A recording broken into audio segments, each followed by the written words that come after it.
আসসালামু আলাইকুম। এই ভিডিওতে জানাবো প্লে স্টোরের 4টা সেটিং যেটা আপনার জানা খুবই প্রয়োজন। তো প্লে স্টোরে আপনি প্রথমে যাবেন, তারপর প্রোফাইল পিকচারের মধ্যে ক্লিক করবেন, তারপর সেটিংস এর মধ্যে ক্লিক করবেন। সেটিংস এর মধ্যে ক্লিক করার পরে নেটওয়ার্ক এন্ড প্রিফারেন্সেস যে অপশনটা, ওটার মধ্যে একটা অপশন পাবেন অটো আপডেট অ্যাপস। তো এই অপশনের ভিতরে ঢুকবেন। এই অপশনের ভিতরে ঢোকার পরে আপনি দেখবেন অটোমেটিক্যালি আপডেট অ্যাপস এই অপশনটা অন করা আছে। যদি অন করা থাকে তাহলে এটা বন্ধ করে দিবেন, কারণ আপনার অজান্তেই আপনার ফোনে থাকা অ্যাপ্লিকেশনগুলো আপডেট হয়ে যায়, আপনার ইন্টারনেট ফোরায়, কোনো কোনো কারণে আপনার ফোনের আপডেটের সাথে মিলে না, তো সেক্ষেত্রে অ্যাপ ভালো কাজ করে না এবং ফোন হ্যাং করে। তো সেক্ষেত্রে ডোন্ট অটো আপডেট অ্যাপস নিচে যে অপশনটা, ওই অপশনটা সিলেক্ট করে দিবেন।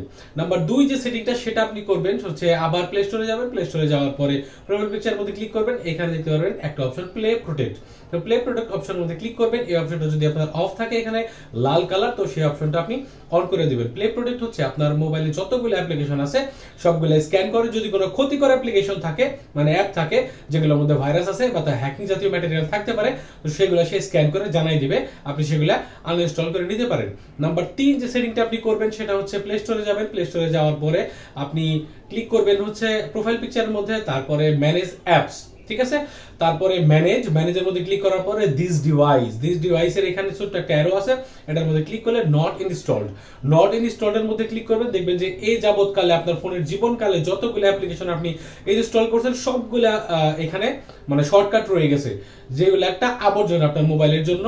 তো সেক্ষেত্রে আপনার মোবাইল একটু ভারী হয়ে যাইতে পারে এবং মানে একটু হ্যাং করতে পারে, ভালো কাজ নাও করতে পারে। তো সেক্ষেত্রে আপনি জাস্ট যেটা করবেন সেটা হচ্ছে বক্সের মধ্যে ক্লিক করবেন এবং এগুলো আপনি রিমুভ করে দিবেন। নাম্বার 4 যে সেটিংটা আপনি করবেন সেটা হচ্ছে প্লে স্টোরের যে আইকন আছে প্লে স্টোর অ্যাপের মধ্যে, সেটার মধ্যে চাপ দিয়ে ধরে রাখবেন। তারপর এখানে যে আই বাটন আছে, আই বাটনের মধ্যে ক্লিক করবেন। আই বাটনের মধ্যে ক্লিক করার পর এখানে pause activity if app unused এই অপশনটা অন করে দিবেন। যখন আপনি প্লে স্টোর ব্যবহার করবেন না তখন যাতে প্লে স্টোর আপনার ইন্টারনেট না খায়, আপনার মোবাইলের র্যামে যাতে চাপ সৃষ্টি না করে এবং আপনার ফোন যাতে স্মুথলি চলতে দেয়। যখন আপনি প্লে স্টোর ব্যবহার করবেন না তখন আপনার প্লে স্টোর কাজ করবে না, যখন আপনি প্লে স্টোর ব্যবহার করবেন তখন সেটা শুধুমাত্র ওপেন করবেন, তখন সেটা কাজ করবে। তো এই অপশনটা অবশ্যই ইম্পর্টেন্ট। এই 4টা সেটিং আপনি যদি করেন তাহলে আপনার ফোন আগে থেকে অনেকটা ভালো চলবে।